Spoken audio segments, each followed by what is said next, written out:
Près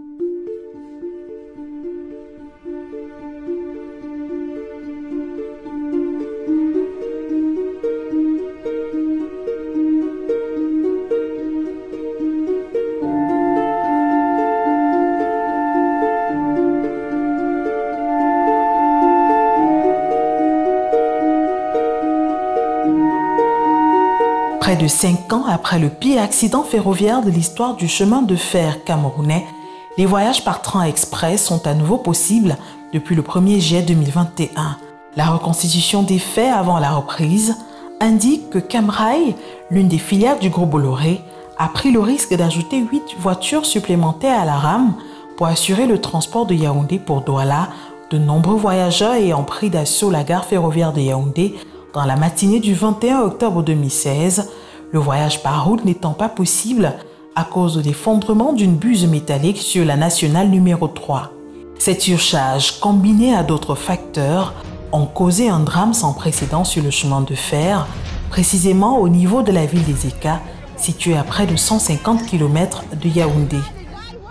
Que s'est-il passé dans le système de freinage? Le conducteur a-t-il respecté les consignes de voyage en la matière? Comment certains wagons se sont retrouvés couchés sur la voie à quelques encablures de la gare des Eka? Selon l'expert ferroviaire Benoît Essiga, désigné par le procureur général près la cour d'appel du centre pour prendre part aux enquêtes officielles, Camrail a fait une erreur dans le calcul et l'ajustement des freins des voitures. Si vous avez besoin de 4 wagons pour freiner 4 autres, et que vous ajoutez maintenant 8 wagons, il faudrait également en ajouter 8 autres pour arriver à freiner ces 8 qui ne freinent pas. Or, si vous en avez 3 qui malheureusement ne peuvent pas freiner 12, forcément, lorsque vous êtes dans une déclivité comme celle de Makafizeka, qui est l'une des plus dangereuses au monde, 16 pour 1000, eh bien, vous comprenez que de cette manière-là, le conducteur de train n'a pas pu contrôler la vitesse. Ce n'était pas possible. Et c'est de cette manière qu'on a pu trouver qu'il s'est battu avec son train. Il a même fait des appels pour dire qu'il est en vitesse excessive et qu'on dégage les voies Ezeka avant que la catastrophe n'arrive. Autre révélation, l'implication du conducteur du train. Benoît Essiga affirme qu'au niveau de la pente abrupte de 34 km pas loin des Eka, le conducteur sent la difficulté et commence à utiliser 2 systèmes de freinage, le frein direct et le frein automatique, une manœuvre interdite. D'autres expertises se font entendre au sujet des faits. Marcel Dominique Ekoka est lui aussi expert ferroviaire et membre de la commission d'enquête. Il remet en cause la théorie de la surcharge. Cette vitesse excessive n'était pas due à la surcharge. Si je lâche toute cette masse-là, je le tiens en main comme ça et je lâche, j'ouvre juste les pinces, mes mains, mes doigts. Si on enlève, si on se trouve dans une atmosphère sans air, on verra que tous ces éléments lâchés au même moment, sans vitesse, avec vitesse initiale égale 0, vont arriver au sol exactement au même moment. Lorsque le train ne subit pas une autre force que la force de gravité, le train arrivera en bas au même moment. Cet expert est d'avis que le système de freinage, mais aussi le non-respect de la limitation de vitesse, sont les causes de cette catastrophe. Parce qu'il n'arrive pas à respecter la limitation de vitesse à Bingela, qui est l'une des gares les plus proches de Yaoundé. Ceci dit, il a continué très bien son train jusqu'à Makak. Et à la sortie de Makak, il fait une petite accélération sur 1,5 km, un peu plus ou un peu plus. Mais c'est là où commencent ses problèmes. Parce qu'il constate qu'à cette descente-là, le frein ne répond pas comme il pourrait l'imaginer. Les faits établis, le mis en cause est appelé à répondre aux interrogations des Camerounais. Francis Steve Olinga est président de la Chambre des experts criminels. Pourquoi Bolloré, pourquoi Camrail n'a pas eu à mettre sur pied 1, 2, 3, même jusqu'à 4 trains à la fois pour porter les Camerounais, pour que ces Camerounais arrivent à bon port. Est-ce toujours le même ministre des Transports qui est parti prendre les wagons des Chinois et les mélanger avec les wagons qui étaient là? Pour que ça se passe comme ça s'est passé, j'ai dit non. Cet accident tragique a laissé des séquelles indélébiles à nos victimes. Céline Titi a perdu l'usage de son bras, Thomas Sobateux s'en sort avec une commotion cérébrale, Moïse Ketchemen a été amputé de la jambe gauche, Mata Tangana a perdu son épouse et certains n'ont jamais jusqu'aujourd'hui retrouvé le corps de leurs proches suite à ce terrible accident de train. Les résultats de l'enquête du gouvernement sont rendus publics le 15 mai 2017 et font pleinement de Cam Rai le coupable du déraillement dramatique du 21 octobre 2016. Ce rapport d'enquête met l'emphase sur la vitesse excessive, 96 km/h au lieu de 40 km/h, la défaillance du système de freinage ainsi que la surcharge. Cam Rai réagit et demande une contre-expertise internationale. L'entreprise assure que son matériel n'était pas défectueux. Devant les juridictions camerounaises, des conciliations se sont ouvertes quelques semaines après les deuils. Certaines de nos victimes ont elles aussi choisi la voie de la conciliation, nous indiquent leurs conseils à la sortie du tribunal. L'avocat de Cam Rai, qui a été mon interlocuteur, on a réussi à tomber d'accord sur certains points et nous avons dit, bon, au lieu de subir la lourdeur et la longueur des procédures judiciaires, mieux vaut arriver à un arrangement. Quel que soit le prix qu'on peut nous donner, nous n'aurons plus jamais notre épouse. Donc, raison pour laquelle nous avons dit, ok, il faut qu'on mette un terme à ce calvaire parce que plus on en parle, plus la douleur revient. Personnellement, je suis satisfaite. Parce que nous préférons un mauvais arrangement même qu'un bon procès. Surtout dans des cas comme ceux-ci, où des gens, beaucoup ont perdu leur vie, parce qu'un accident, vraiment, ça arrive. C'est ce qu'on appelle la léa en droit, c'est-à-dire la léa. Donc, quand à la fin, l'assureur ou bien les conseils de l'assureur peuvent vraiment nous aider à trouver une issue, on dit vraiment c'est louable. Des protocoles d'accord ont été signés entre Cam Rai et les victimes ou leurs familles. Maître Zongué, dans la ferveur des procès, avait mené ces conciliations pour Cam Rai. Il y a au moins 245 personnes qui ont de manière définitive reçu leur indemnisation finale.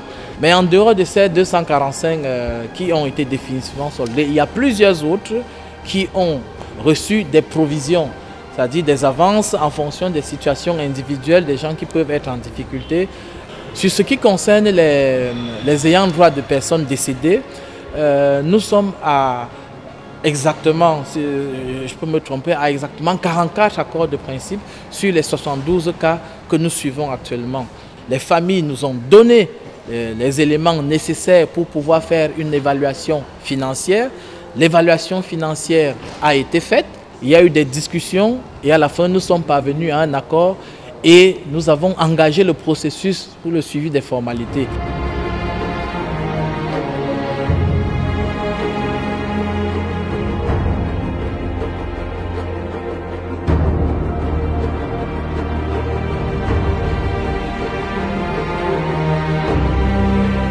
Certains avocats dénoncent des vices de procédure dans cette approche de Cam Rai. À l'exemple de Maître Dominique Fous, avocate au barreau du Cameroun depuis plus de 20 ans, elle est membre du collectif qui porte son nom, collectif mis sur pied pour apporter une assistance juridique aux victimes du train 152. Ceux qui sont partis seuls, ce ne sont pas des hommes de l'art, ce ne sont pas des spécialistes du droit, ont été amenés à accepter des conventions au rabais. Je m'excuserai de le dire, mais ce sont vraiment des conventions au rabais.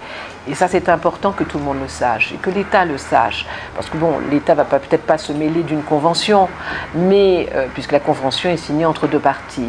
Mais il y a quand même eu des choses scandaleuses. Pour le régime d'indemnisation, le collectif relève des irrégularités dans les procédures de Cam Rai. Le code CIMA, c'est le texte, la législation actuellement qui régit le régime de l'indemnisation pour les accidents automobiles au Cameroun et dans beaucoup d'autres espaces, dans d'autres pays africains, notamment 14 pays autres également. 13 pays autres, si je ne me trompe pas. Cam Rai a d'abord tenté de faire une entrée en force avec l'idée selon laquelle c'est le texte qui devait être appliqué. C'est la première chose qu'il faut d'abord relever. Mais de prime abord, nous avons réagi pour indiquer, nous autres les professionnels, les techniciens, pour dire que ce n'était pas le texte adéquat. C'est la raison pour laquelle les dossiers dans lesquels, comme l'a dit Maître Fous, où nous avons engagé des procédures de conciliation, nous n'avons pas procédé à l'application de ce texte de loi. Nous avons appliqué des textes de loi dont nous ne saurons faire état ici aujourd'hui, mais également qui cadrent avec effectivement le sinistre qui est intervenu à Ezeka. Un procès au pénal est engagé par le ministère public et certaines victimes de l'accident ferroviaire qu'assiste le collectif contre le directeur général de Camrail, Didier Vandenbong, le chauffeur du train 152 VE Intercity et 12 co-accusés devant le tribunal de première instance des ECA pour homicide, blessure involontaire et activité dangereuse. Le collectif veut obtenir des peines de privation de liberté et des dommages et intérêts contre Camrail. Le procès pénal rend son verdict le mercredi 26 septembre 2018. Le chauffeur écope de 5 ans de prison ferme. L'ex-directeur général Didier Germain Vandenbong s'en sort avec 6 mois de prison avec sursis pendant 3 ans. Les peines des autres co-accusés oscillent toutes entre 3 ans et 6 mois de sursis et des réparations sont accordées aux victimes. Le collectif Maître Fous n'est peut-être pas satisfait, mais reconnaît la conformité de cette décision avec la loi. C'était important que les responsabilités soient dégagées. Elles ont été dégagées. On a trouvé qui étaient les responsables et pourquoi d'ailleurs ils ont été condamnés. Donc je pense sur ce point, il était normal et la décision a été rendue conformément à la loi. Pour Céline Titi, au moment du verdict, l'heure n'est pas encore à l'indemnisation. J'ai ce mal. Je pense que c'est normal. Ça aurait pu être au visage. Je ne sais pas comment j'aurais réagi. J'aurais pu être aujourd'hui estropiée. Je ne sais pas comment j'aurais réagi. Mais quoi qu'il en soit, moi je trouve que avoir cette main a vraiment porté atteinte à ma beauté. Moi, c'est ce que je pense. Maintenant, je n'en parle pas comme si c'était une forme de colère. Parce que Camrail ne m'a rien refusé. Camrail n'a jamais dit qu'ils ne vont pas s'occuper de moi. Ils le font. Je suis juste patiente. Je ne vais pas parler d'indemnisation maintenant parce que le moment n'est pas venu. Mon traitement n'est pas fini. J'ai encore des soins médicaux à suivre. Donc, je ne peux pas me montrer révoltée pour quelque chose qui n'est même pas encore arrivé. Pour moi, ça n'a pas de sens, en fait. Maître Arlette Rossi, du collectif Maître Fous, regrette que certains préjudices n'aient pas été pris en compte par Camrail au moment des indemnisations. Parce que lors des négociations, on se rend compte que certains postes de préjudice ne sont pas pris en compte. Par exemple, le préjudice psychologique, qui est énorme. Moi, particulièrement, je suis en contact avec une victime qui réside à Yaoundé, qui fait encore des cauchemars. Je peux même prendre un autre exemple, tout simple. Récemment, on a voulu faire, en l'honneur de l'accident, faire une descente à Ezeka avec les victimes pour la commémoration de ce triste événement, mais aucune victime n'a voulu y aller parce qu'elles se disent traumatisées. Comment gérer une situation comme celle-là au plan psychologique? Maurice Somo, le spécialiste des sciences sociales, apporte des éclairages. En fonction donc de l'implication de la relation qu'on a avec le drame, il va se développer chez chacun une forme de traumatisme. Un traumatisme, c'est un désordre psychologique qui fait que des images comme celle-là, en fonction du confort psychologique des uns et des autres, s'effritent. Et du coup, donc, chaque fois, on a l'impression que les images reviennent, on a l'impression de revivre la catastrophe. On vit dans une forme de phobie quasi permanente, un sentiment d'insécurité. Il y en a qui arrivent à une situation où ils ne peuvent même plus jamais voyager, à plus forte raison emprunter un train. Donc le travail ici consiste à encadrer, à stabiliser l'état affectif et émotionnel des uns et des autres pour vivre avec moins de drames et de conséquences l'accident. Le 21 octobre 2017, un an jour pour jour après la catastrophe, l'État camerounais et Camrail organisent une cérémonie en hommage aux victimes. Camrail a déployé les grands moyens pour permettre aux victimes et ayants droit des disparus de faire le déplacement sur Ezeka.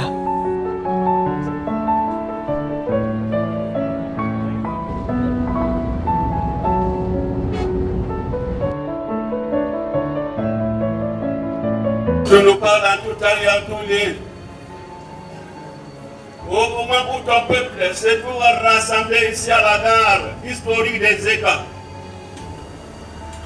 nous sommes consternés, épuisés des forces à cause du drame qui vient de se produire dans ce lieu, Père éternel. Pourquoi tant de lamentations? Pourquoi tant de cris?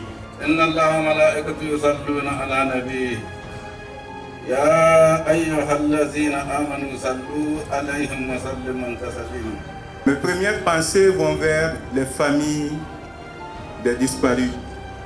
Il n'y a pas de mots suffisants pour décrire la peine qui les frappe, qui frappe la nation camerounaise, qui frappe notre société camerounaise. Je ne saurais terminer sans adresser un remerciement sincère aux vaillantes populations de cette ville qui, grâce à leur implication, ont permis de sauver beaucoup de vies. On se reverra après ces tristes événements. Que Dieu vous bénisse. Cette année-là, la cérémonie d'hommage ainsi que la pose de la gemme de fleurs furent présidées par 2 ministres de la République.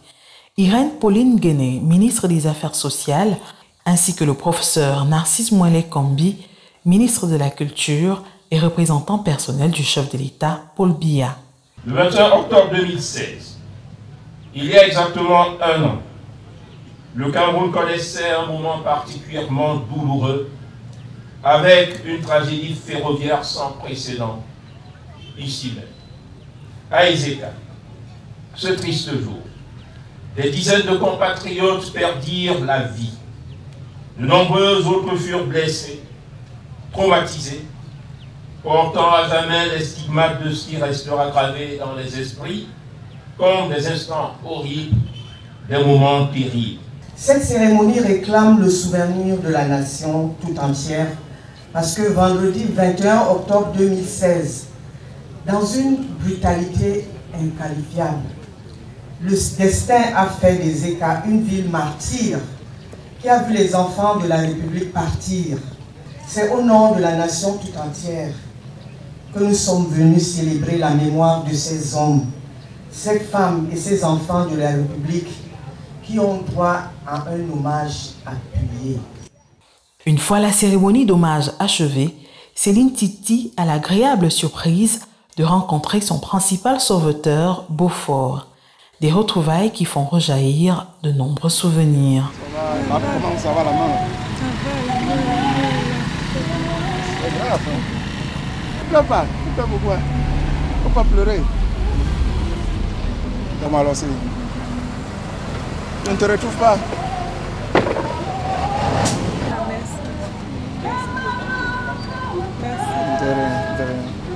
Mon bon, de sauver les victimes, ce n'est pas pour pouvoir peut-être attendre quelque chose par derrière. En pèlerinage sur les lieux du drame, l'émotion pour Céline est à son comble.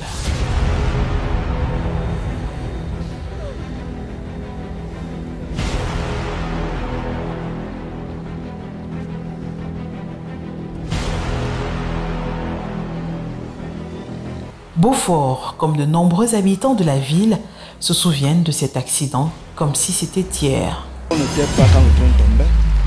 On est venu trouver, il y avait un grand bruit qui s'est exclamé dans la ville. Tout le monde a couru vers la gare. Parce qu'à partir de la gare, on a su qu'il y avait la poussière partout.